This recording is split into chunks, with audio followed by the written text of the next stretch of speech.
I'm going to go over assembling an envelope liner today. For all my Banter and Charm clients, they do come pre-assembled, but if you're interested in how to do that yourself or just how I go about doing that, that's what I'm going to show you today.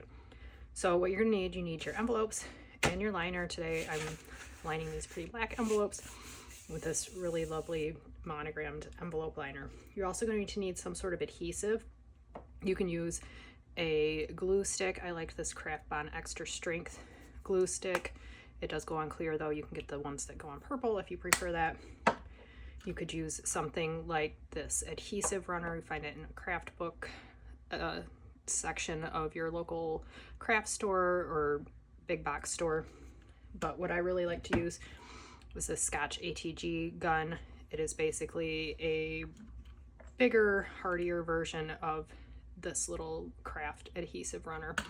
It's going to put out just a little bit of double-sided tape on your envelope.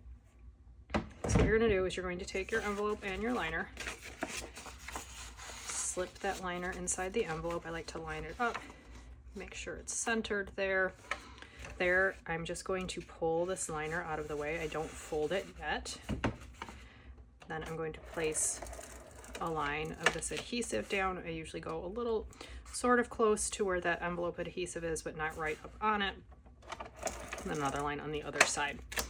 I found that this amount works good for most envelope liners. If you have a very heavy duty envelope liner or like a foil paper or a glitter paper, you might want to put a few more little strips here in between, but this works good if we're just using a regular text weight paper liner.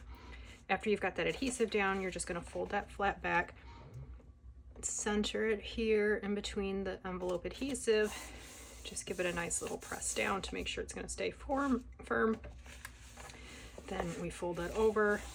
I think you can just run your fingers across it. Some people like to use a scoring tool to get a really nice crisp fold, but this usually works well for me.